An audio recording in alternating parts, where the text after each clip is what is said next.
Hello from Canusa Street again. This is Chris Sands from the Woodrow Wilson International Center for Scholars, co-host of the Canusa Street podcast, but the co-host solo at the moment.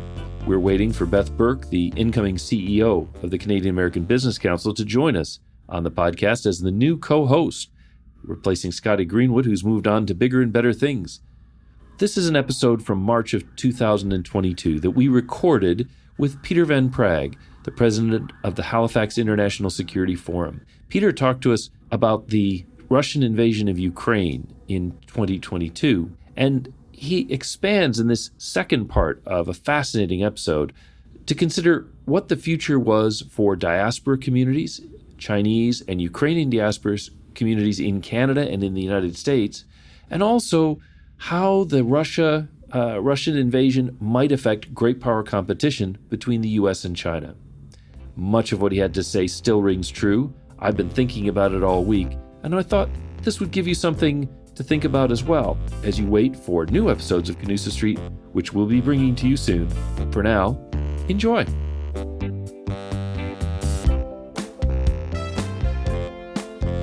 Listen, Chris, we had on our last episode a really phenomenal discussion with Peter van Praagh, and we were talking about Ukraine. He had been to Ukraine recently. He's got lots of friends there, and we talked about what's happening and how we can help.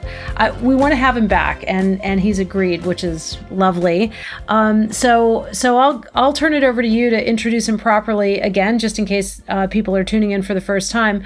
But I also want to ask you, Chris, if you'll talk about how you know Peter, because in the last episode, I talked about how I know Peter, which is I've been attending the Halifax International Security Forum as a participant, which is, I think, one of Canada's best kept secrets. It's one of the most important peace and security conferences in the world.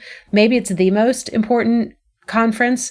I would put it up there with Munich, which we know happened a couple of weeks before the war, and the president of Ukraine was calling out to the world to wake up to what was happening with Russia. So Halifax is right there with Munich for sure, and I've seen that with my own eyes, having participated and been honored to be invited for many, many years. But you have a backstory with Peter, so maybe you could explain your backstory, and then we'll go straight to our dialogue. Sure. Well, thanks, Scotty. So everyone knows we're talking about the same guy. Peter van Praagh is a founding president of the Halifax International Security Forum and previously served as senior director for foreign policy at the Washington, D.C.-based German Marshall Fund of the United States and as deputy vice president of programs of the National Endowment for Democracy in Washington. Before that, he served as chief of party for the National Democratic Institute, both in the Soviet Union and in Turkey, or the former Soviet Union and Turkey.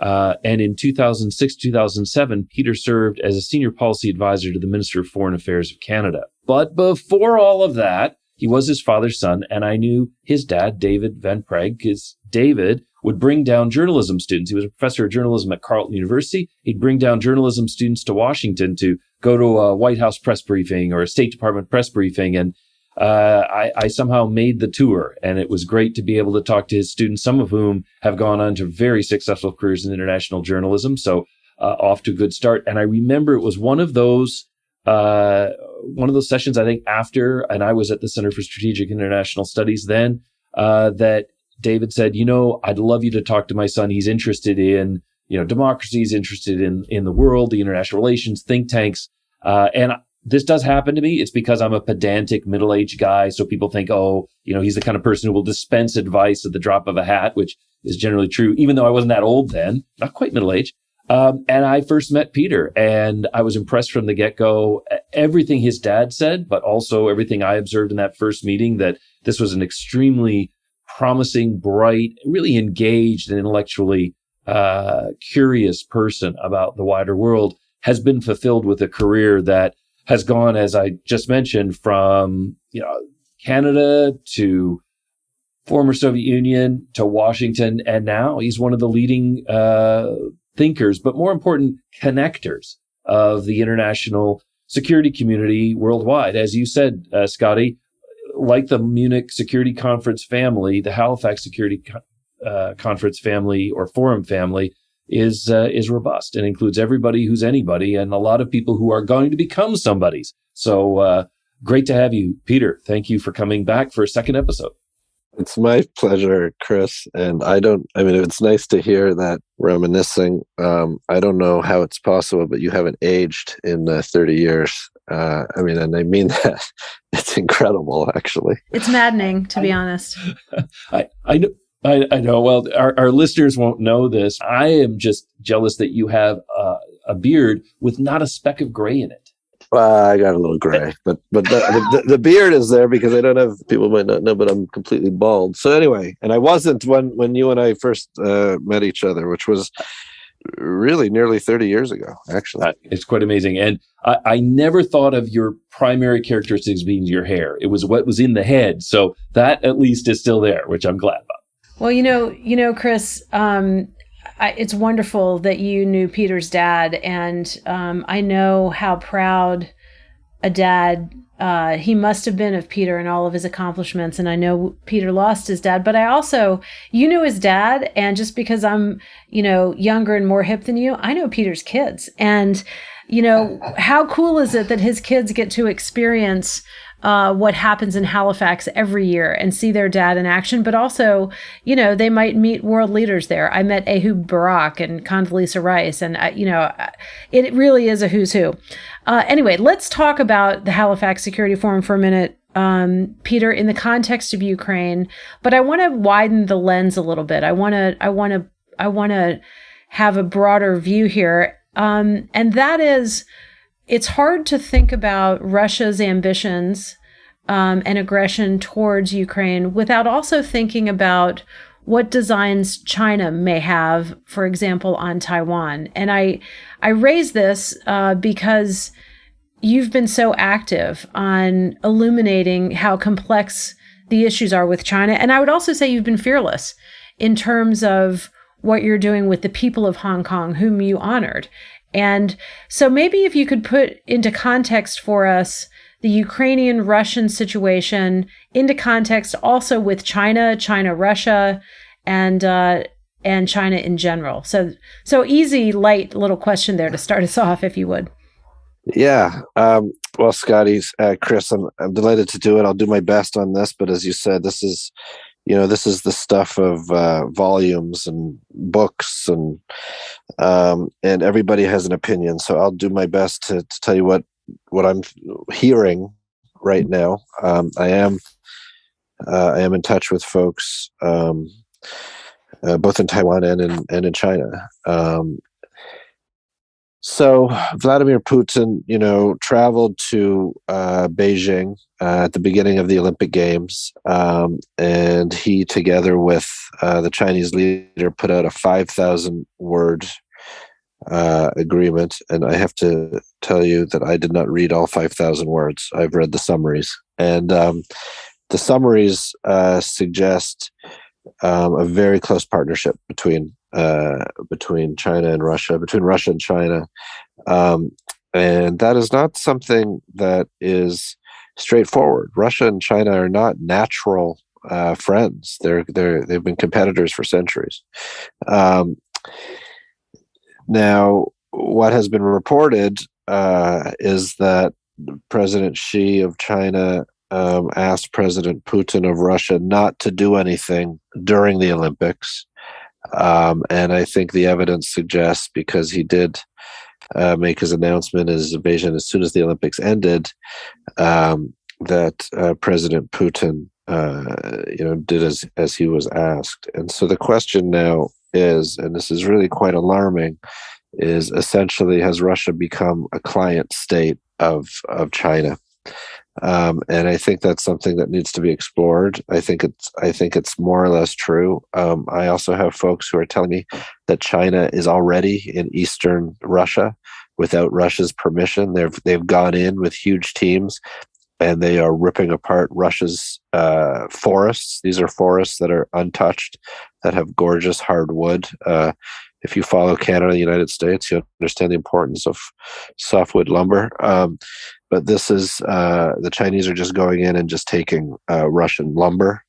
And there's nothing that the Russians can do about it. Another alarming thing that I heard is that essentially the agreement between Xi and Putin was that Xi was going to watch how the invasion of Ukraine transpired, and then he was going to take action of some sort in Taiwan.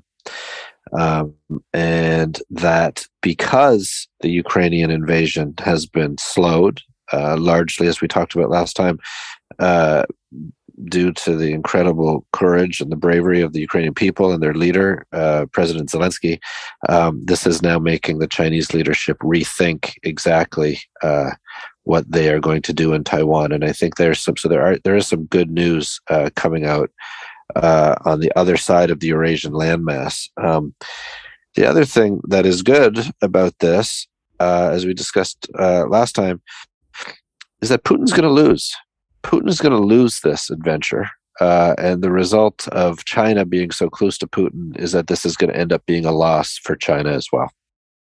Let me just talk about that a little bit, because in our last discussion, one of the reasons Putin will lose is the incredible resolve of the Ukrainian people. And we just see it in every single interaction, every interview. The Ukrainians have no doubt that they're going to win, and they're going to make it happen. And you think about Ukraine and Russia, and they have a lot of common history. They're family, much like Canada and the United States are family. So how does that compare with China, Taiwan? Would the Taiwanese have the same kind of resolve should there be an amphibious landing from China on their shores that the Ukrainians have, you think? I think so. Taiwan, in many ways, even is in many ways even a more developed democracy than Ukraine, and Taiwan has done incredible work in the last 30 years to build up its democracy.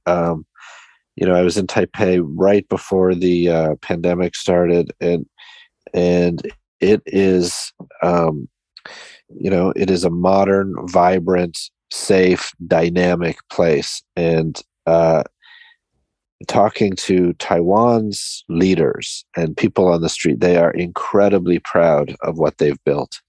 And so you mentioned an amphibious landing. An amphibious landing is very difficult to do. My understanding is that the Chinese are not quite there yet with what they need to do. But more than that, watching what's going on in Ukraine, I'm quite sure they are rethinking any plans that they might have had for a direct amphibious assault. I'm more concerned about some type of internal, just bringing in people from mainland China covertly, and some type of subversion inside the island is something that I'm more concerned with at this juncture.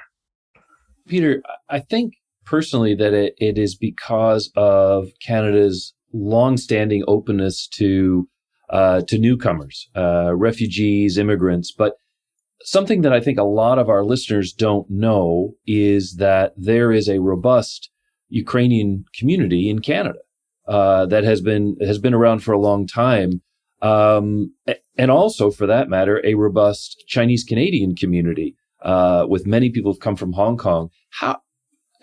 If you could characterize those communities a little bit, maybe for our listeners, but also how does that engage Canadians and the Canadian Defense Ministry and the Foreign Ministry and prime ministers in these conflicts overseas? They are a long way from Canada, and yet in some ways, even more than the United States, Canadians are on the edge of their seats watching these events and thinking about them. Can you talk a little bit about that? I think it's very important to note that Canadians, in many ways more than Americans, at the personal level,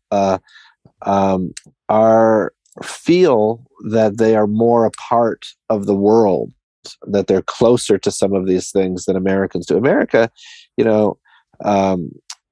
mentioned my dad earlier. My dad used to say, Canada is obsessed with the United States, and the United States is obsessed with the United States. So, Canada is a smaller country. Canada does have to consider how it spends its money more carefully, how it spends its defense dollars, how it spends its foreign ministry dollars.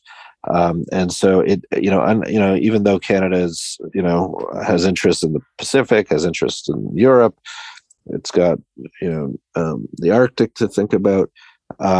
It doesn't have the same resources as the United States. And so, Canada does have to prioritize a little bit differently. And part of that has to do with some of the communities in Canada. And the Ukrainian community is huge. It's huge. It's a million voters, so it's more than a million people. And it is largely out west, but it's in Manitoba, Saskatchewan, Alberta, but there's Ukrainian communities in Toronto as well, and these are activists who have been pushing the Canadian government to be on the right side of the Ukraine issue for many years. And I'm happy to say that Canada has been on the right side of the Ukraine issue for a long time now. The Chinese diaspora in Canada is a little bit different. We have Hong Kong Chinese. There's also Taiwan Chinese, and there's also mainland Chinese. And unlike Russian efforts to to integrate into these communities that have not been successful, the Chinese government's efforts at integrating into these communities in Canada and in the United States have been successful. So, for example, Chinese language community newspapers now essentially are all run by the Chinese Communist Party in Beijing. So it's very difficult now for Chinese speakers in Canada to get Chinese news that's independent. And so China's very active. Probably not supposed to say this, but it's been a while now. But when I worked at Canada's foreign ministry, I had to remove some Chinese spies from the Chinese mission, and we had to remove Chinese spies who were working on Canadian university campuses to recruit Chinese Canadian students. And so these are, this is now 15, 16, 17 years ago. But you can expect that those efforts in Canada and the United States have only increased.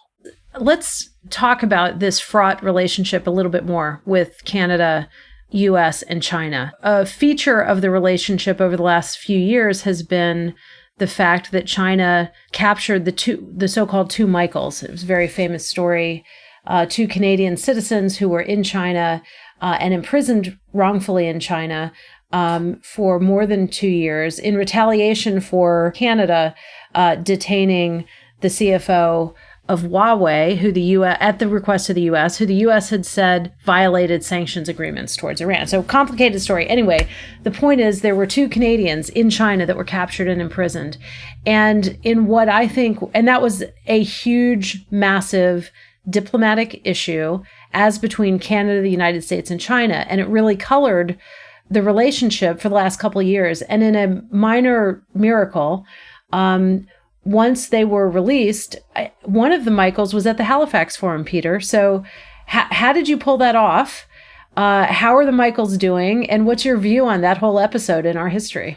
Yeah, that's right, Scotty. We were, very proud to host Michael Kovrig at Halifax last year. I think it was the first meeting that he went to. That whole episode of the two Michaels being taken off the streets in China and being held is an embarrassment. It shouldn't be considered an embarrassment for Canada and the United States. It should be an embarrassment for the Chinese government. That these are the tactics that a country that wants to be part of the international system is going to take. And so these tactics are akin to, and it's very important to understand the nature of these regimes. These are akin to Vladimir Putin's mindset. And so these are not governments that we can trust. These are, what I like to say about individuals and governments that lie is that liars are called liars because they lie. And very often, you'll hear Vladimir Putin say something, and Western commentators will cling on to that one thing as if he's telling the truth. Well, no, liars lie about everything. And the same is true. We don't like to think about it with the Chinese because the conflict with China is frightening because China is so big and its economy is so big. But China's not a reliable partner. China is a problem, and that is why I'm looking for the good in what's going on in Ukraine, and the good is that this relationship between China and Russia was not fully baked, and that the adventurism of Putin is not going to be rewarded. He's going to be punished for it, and because China is aligning himself with Putin, China is going to suffer the consequences as well. I certainly hope you're right about that. But I want to talk about something that in the Canada-U.S. Relationship we talk about a lot. Seems like a perennial. You mentioned softwood lumber in the earlier one. That's another perennial. But one of the topics we often bicker over is Canada's defense spending and what Canada is prepared to do. And as you said very eloquently earlier in this podcast, Canada's a smaller country. It has to husband its resources carefully and make some strategic choices as it goes forward. So what I'd like to ask you about is Canada's potential contribution here, and what this crisis may mean for Canada's defense spending down the road. We've seen the Germans talk about spending more money on their defense, reaching 2%. Maybe other countries will reevaluate their positions. Realistically, what can Canada do? Why would it do it? And will we see a change in Canada's defense spending, or are there other areas where, for example, refugees, cybersecurity, sanctions enforcement, that Canada could play a role outsized and maybe unexpectedly for the Americans? Chris, Scotty, Canada should be doing all of this. And I will tell you, I don't want to break news because I'm not, there's nothing that I know that you don't know. But Canada is going to increase its defense spending. It can't continue at this pace in this world. Prime Minister Trudeau said that Vladimir Putin is going to lose. Great. What else is Canada going to put on the table? And so let's applaud the Germans.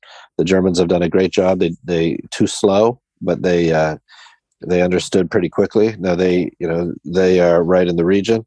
But in this world that we live in today, we are all in the region. And so let's just understand that.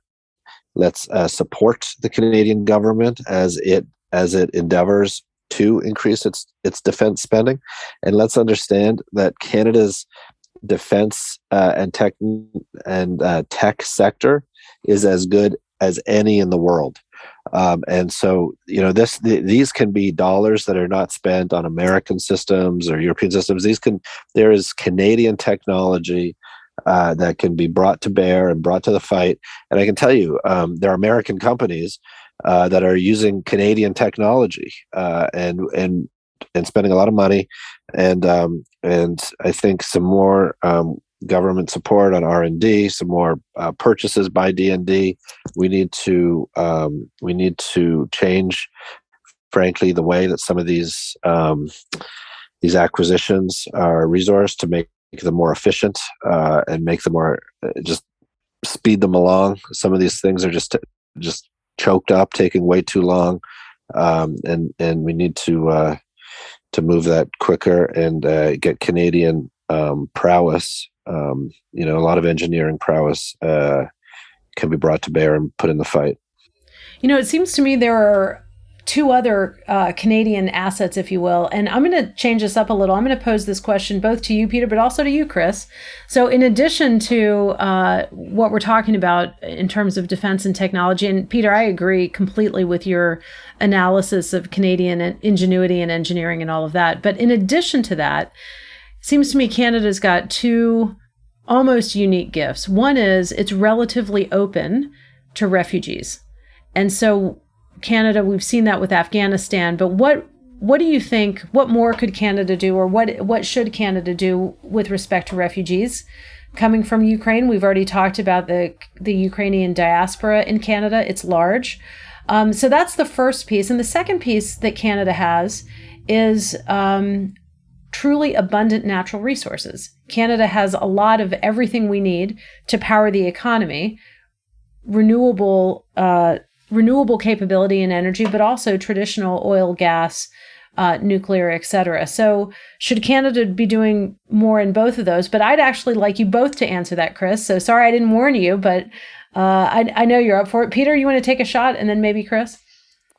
Sure, I'm happy to go first. So there's a third one. I agree with those two, and there's a third one, which is space. I mean, just sheer size. So I'll do them in order. Number one, I think, I don't think this is a secret. It's not a state secret. Canada is big and empty.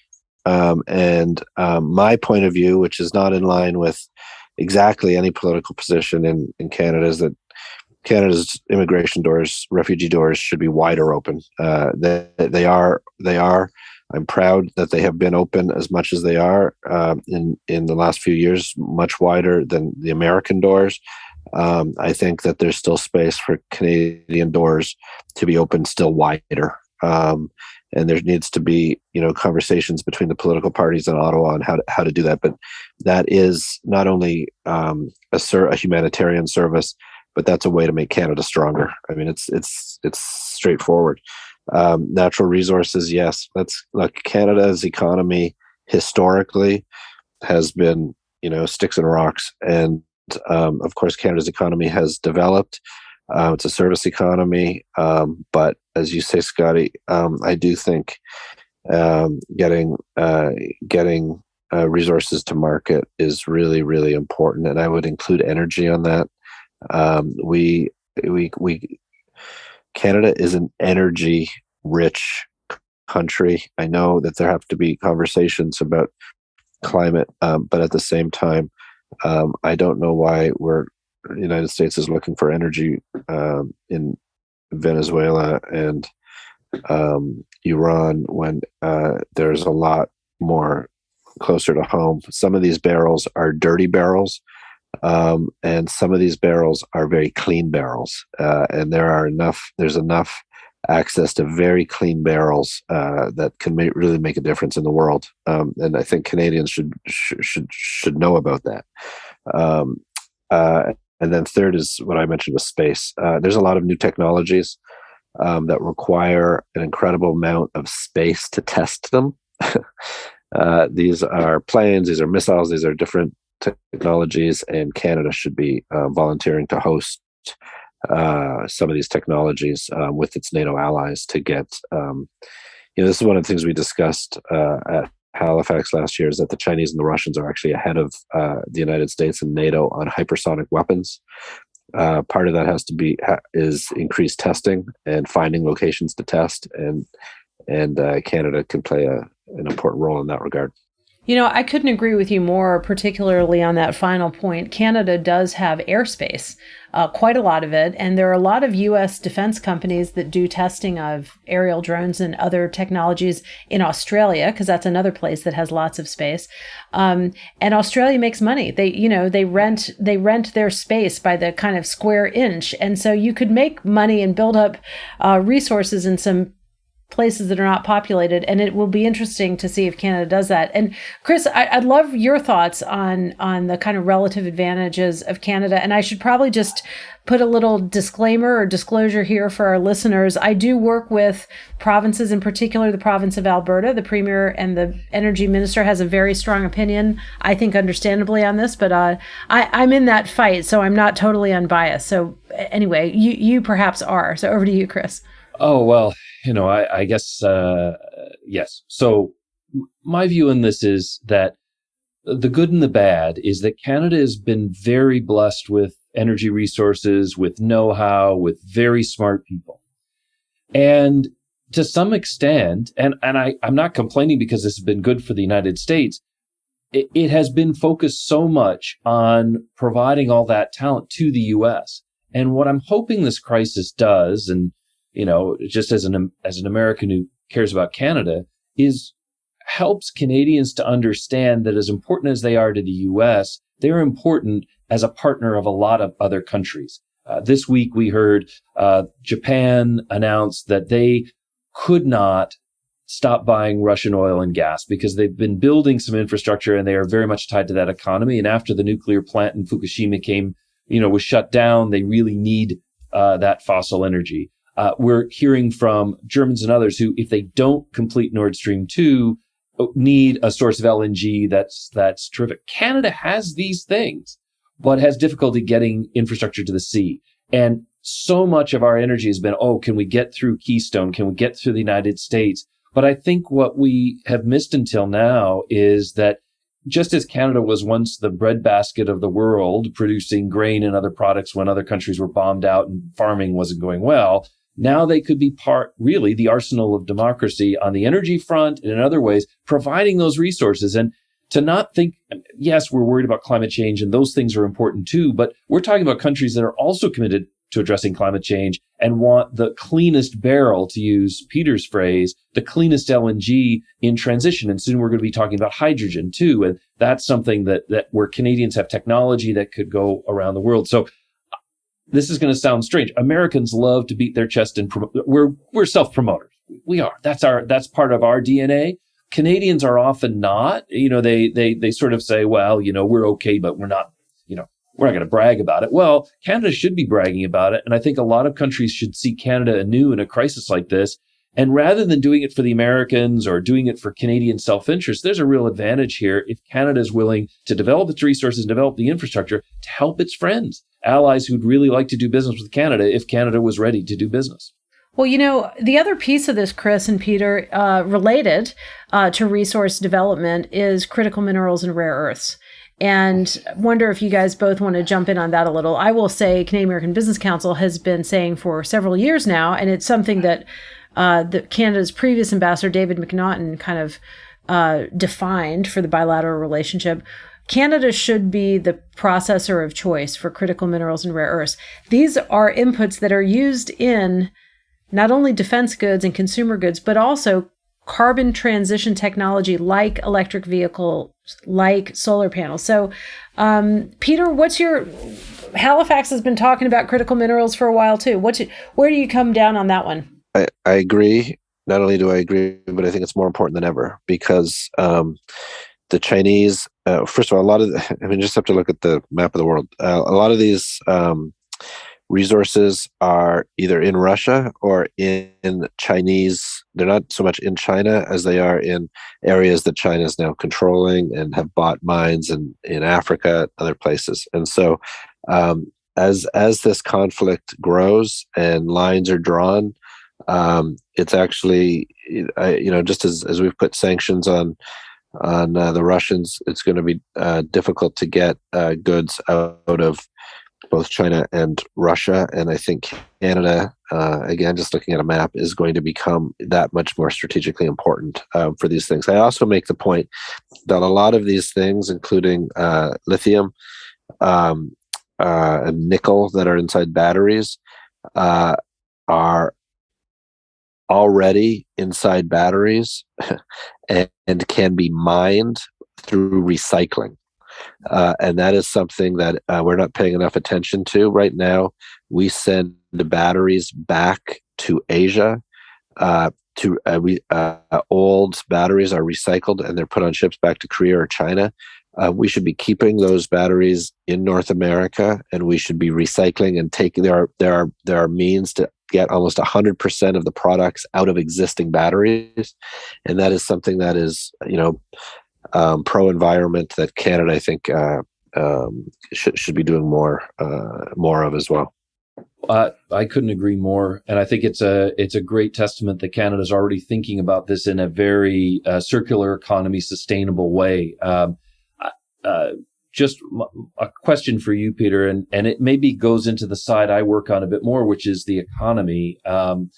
it seems as though we're at an important sort of pivot or crossroads where there will be supply chains, hinged on China that operate as they have done. And yet supply chains in the West connecting Canada and the US are going to have a higher standard, where consumers want to know the goods they buy don't have any bad things, from forced labor to, any of the negatives we worry about, whether it's whatever individuals don't want to touch, their values. They want to make sure that's reflected in the product. And at the same time,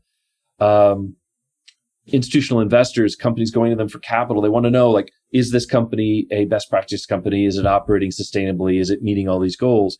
And so we're being driven in the private sector in places like Canada, the US, Europe to have more transparent and accountable supply chains. And as the US has wrestled with this, Canada stands apart as a partner in verifying that the claims made, like we used to see the claims made for organic products that were and weren't organic, that there's a role to certify these claims and to keep our supply chains very high standard.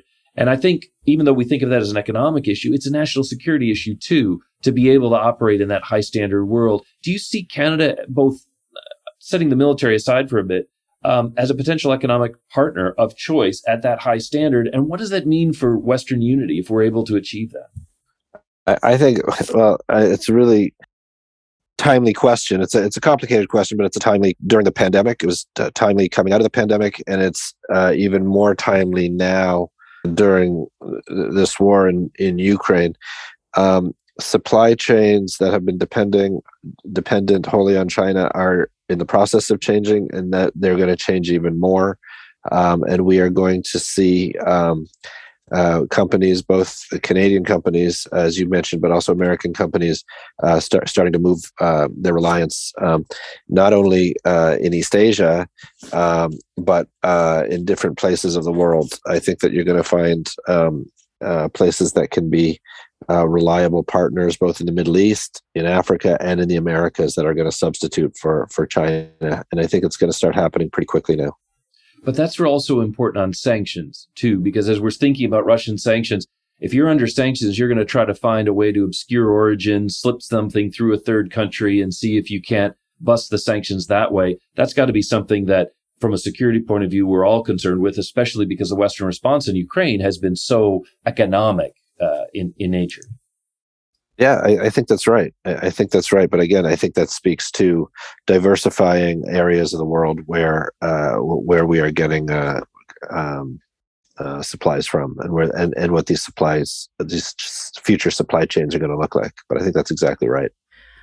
Listening to you two guys, Peter, I feel like we could talk for hours, and we could cover the entire world with you. It's such a joy to have you, even in such an intense, crazy time. I mean, I feel like you've been thinking about some of the more difficult problem spots of the world for years and years, and I only kind of dabble in them when I have to, which is when I attend Halifax each year. So we're happy to have you share your insights and your perspectives.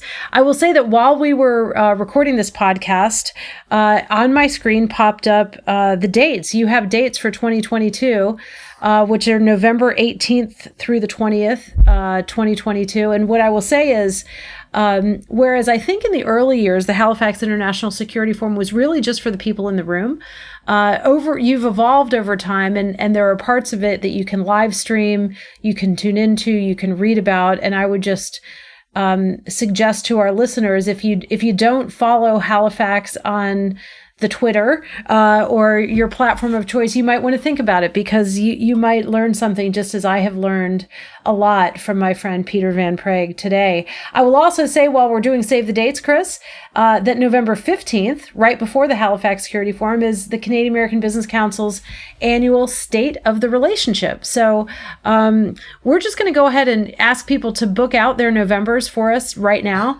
because why not? So with that, I just want to say thank you to both of you. And Chris, I'll turn it over to you for a final thank you. And Peter, you can say a last word if you like. But this has been a real joy. As hard as these issues are, it's really good to unpack them and to think about them and figure out how we can get involved, intellectually, financially, physically, whatever we can each do in our own way. So over to you, Chris. I'm just excited, Scotty, because connecting with Peter has given us confidence there will be a next tango in Halifax, and we'll all be looking forward to that one. I think Halifax has become a key part of the international security calendar. You just have to follow that conversation to know where we're headed in the very big picture way. And so as something of a person who loves to read on this kind of stuff all the time, I'm just glad, Peter, for your leadership on this. Congratulations on a very successful run since 2011 when you became independent, even before then, because you've been at this so long. Thanks for coming on Canusa Street today. Chris, it's been a privilege to do this, and Scotty, thank you so much for including me. And it's been my pleasure. So thank you, guys. Great to have you as always. Absolutely.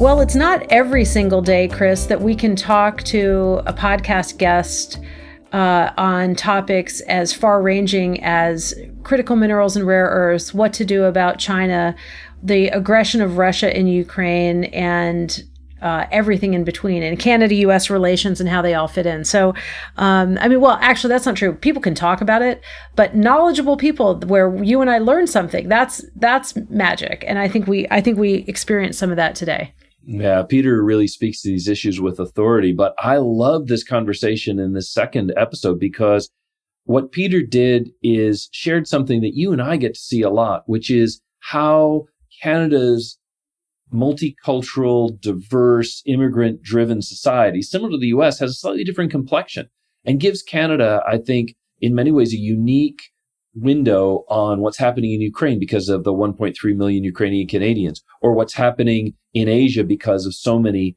Chinese Canadians or ethnically Chinese Canadians. It's a complex mix, and you wouldn't always know it. We still tend to think of Canada as the land of Justin Bieber and Celine Dion, kind of very European, but it's actually a much more diverse society. Just ask Wayne Gretzky, perhaps the most famous Ukrainian Canadian these days.